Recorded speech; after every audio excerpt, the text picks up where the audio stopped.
नमस्कार जी, मैं गुरशरण सिंह खोसला आज आपके लिए आपकी सेवा में फिर एक बार हाजिर हूँ और आपसे रूबरू होने आया हूँ एक नई वीडियो के साथ। आज मैं आपको बताना चाह रहा हूँ कि सूरज का कन्या राशि में गोचर ये जो है ये 16 तारीख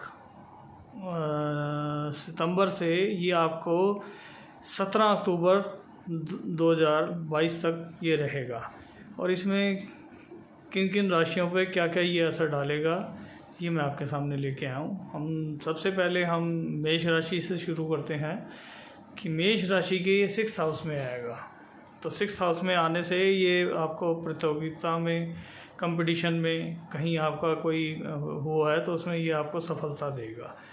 और खेल कूद में जहाँ भी आप ज़्यादा इंटरेस्ट रखते हैं उसमें ये आपके लिए काफ़ी बढ़िया है। और उसके बाद हम इसको देखते हैं 2 नंबर राशि और इसके ये 5वें स्थान में आएगा। तो ये शेयर मार्केट, एंटरटेनमेंट, शादी ब्याह, घर में कोई नाच गाना, इन चीज़ों के लिए ये आपके लिए बहुत बढ़िया है वृषभ राशि के लिए। और एक इसके बाद फिर आता है मिथुन राशि। मिथुन राशि में ये 4th हाउस में आ रहा है। तो इस 4th हाउस में ये आपका कोई मकान का रेनोवेशन कराना है आपने, या कोई मकान नया चेंज करना है, या आपने कोई गाड़ी ख़रीदनी है, या मदर की आपकी तबीयत ख़राब चल रही थी तो वो ठीक हो सकती है। तो ये मिथुन राशि के लिए भी काफ़ी बढ़िया गोचर है। और इसके बाद ये फिर आपके जो कर्क राशि है उसके 3rd हाउस में आएगा। और 3rd हाउस में ये आपके छोटे भाई बहन को जो काफ़ी तरक्की देगा और आपके पराक्रम को बढ़ाएगा। और ये आपके लिए काफ़ी बढ़िया जगह पे बैठा हुआ है, क्योंकि इसके साथ बुध भी उसका बैठा हुआ है, तो ये आपको काफ़ी फ़ायदा देगा। सिंह राशि के लिए ये दूसरे घर में बैठा हुआ है, जहाँ बुध उसका पहली धन कोष को बढ़ाने के लिए बैठा हुआ है और ये आपके दूसरे घर में आया है। तो ये आपके लिए बहुत ही बढ़िया है दूसरी सिंह राशि के लिए।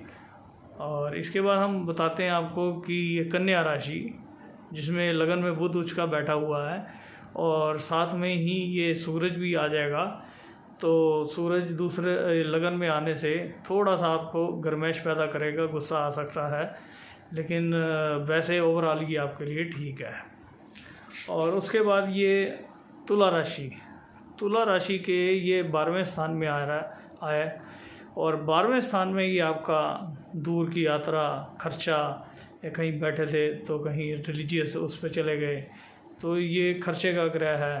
कहीं टेस्ट करवा लोगे आप डायग्नोसिस सेंटर जाके, और डॉक्टर की जो आपकी सलाह कंसल्टेशन पेंडिंग थी वहाँ आप जा सकते हैं, या किसी रिश्तेदार का पता करने जा सकते हैं। बीमारी से थोड़ा रिलेटेड है और ख़र्चे से, तो इसमें ये थोड़ा सा ध्यान रखने के चलना है।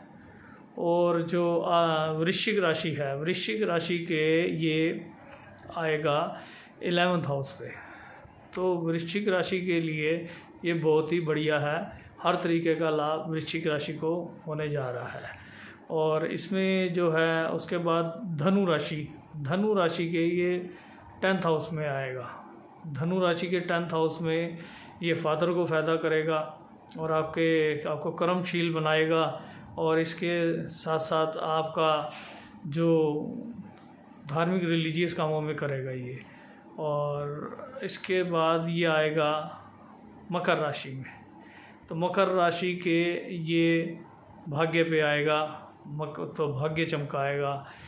कोई भी काम आपका पेंडिंग था तो ये भाग्य को चमकाएगा।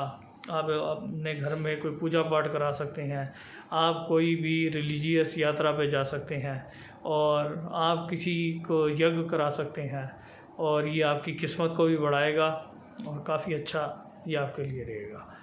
और उसके बाद ये आता है कुंभ राशि पे। तो कुंभ राशि के लिए ये 8वें घर में आता है, जिसमें कि ये थोड़ा एक्सीडेंट का योग बनाता है, बीमारी का योग बनाता है। तो इसलिए आप बाहर का खाना पीना अवॉइड कीजिए, और जो मेडिकल ट्रीटमेंट की आपकी डॉक्टर की कंसल्टेंसी चल रही है उसको आप बिल्कुल इग्नोर ना करें। या डॉक्टर ने कोई टेस्ट कहे हैं तो आपको नहीं, यार डॉक्टर तो ऐसे कहते हैं, कमीशन के चक्कर में मैं नहीं करवा रहा, तो उसमें जो है खर्चा लंबा हो सकता है। अगर आप इसकी केयर करेंगे तो आप सेफ रह सकते हैं। ऐसी फिर मिथुन राशि मीन राशि है। मीन राशि के 7th हाउस में आ रहा है, तो ये आपकी अगर आदमी है तो धर्म पत्नी के लिए बढ़िया है, पत्नी है तो उसके पति के लिए बहुत बढ़िया है। और ससुराल में कोई नाच गाना हो सकता है, ससुराल में कोई आना जाना हो सकता है। तो ये मैं आपके सामने लेके आया था कि सूरज का कन्या राशि के अंदर क्या प्रभाव किस किस राशि पे पड़ेगा। बाकी ये है कि बंदे को कर्मशील रहना चाहिए, किसी पे थोपना नहीं चाहिए कि यार उसने मना कर दिया, लोग क्या कहेंगे, क्योंकि कुछ तो कहेंगे ही लोग। तो जो आप अपने मन से करेंगे तो वो ही बढ़िया रहेगा। या अगर बड़ी इन्वेस्टमेंट कर रहे हैं तो किसी जोशी की आप कंसल्टेंसी लीजिए और उससे अपने काम को आगे देखिए कि आपको फ़ायदा हो सकता है या आपका नुकसान हो रहा है। तो ऐसी कई चीज़ें होती हैं। जैसे एक किसी के साथ धोखा मत कीजिए। जैसे एक आदमी था, मैं आपको छोटी सी एक बात शेयर करना चाह रहा हूँ। एक आदमी था, उसने शादी की, किसान था, काफ़ी पैसा था उसके पास, तो उसका एक बेटा हुआ, तो उसकी मिसेज एक्सपायर हो गई। फिर उसने दूसरी शादी की तो उससे भी एक बेटा हुआ, तो वो भी एक्सपायर हो गई। तो उसने क्या किया कि कुछ टाइम बाद उसने अपने बड़े लड़के की शादी की। तो बड़े लड़के की जो शादी की तो उसमें उसने देखा कि अब छोटे भाई का भी हिस्सा देना पड़ेगा, तो उसके भी एक लड़का हुआ। तो धीरे धीरे देखा कि छोटा भाई बीमार पड़ गया, तो उसको ये लगा कि मेरे को इसका काम भी करना पड़ रहा है और इसको हिस्सा भी पूरा देना पड़ रहा है। तो अब उसने क्या किया कि छोटे भाई के लिए एक वैद्य के पास गया। तो उसने वैद्य ने भी उसको कुछ उल्टी सलाह दे के उसको धीरे धीरे स्लो पॉइजन दे के उसको मार दिया, तो वो मर गया। उसके बाद जो उसका बेटा हुआ था उसने उसकी शादी की तो वो उसकी जो बीवी थी वो भी उसकी काफ़ी सेवा कर रही थी उसके लड़के की, वो भी बीमार हो गया। अब उसने कहा यार ये तो काम ख़राब हो गया। उसने फिर क्या किया कि उसकी बीवी उसकी वहाँ तब सती प्रथा की वो थी कि अगर कोई आदमी मरता है तो उसके साथ बीवी भी सती होती है। तो अब उसने देखा कि ये मेरे साथ क्या हो गया कि मैंने भाई के साथ ऐसे किया तो मेरे बेटा मेरे रूप में आ गया। तो उसने किसी से पूछा समझदार से, तो उसने कहा भाई ये तेरे कर्म है जो तेरे सामने आए हैं। अब उसने जो वैद्य था वो उसके लड़के की बीवी बन गया। अब वो लड़का मरता तो उसको भी साथ में सती होना पड़ना था।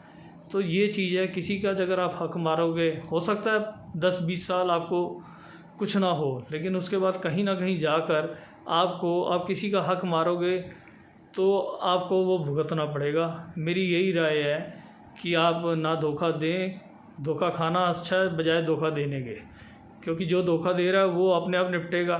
तो इसलिए मैं आप लोगों से यही बात शेयर करना चाह रहा था जो मेरी नॉलेज में थी।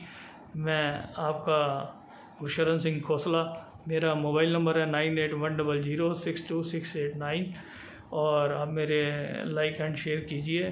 धन्यवाद।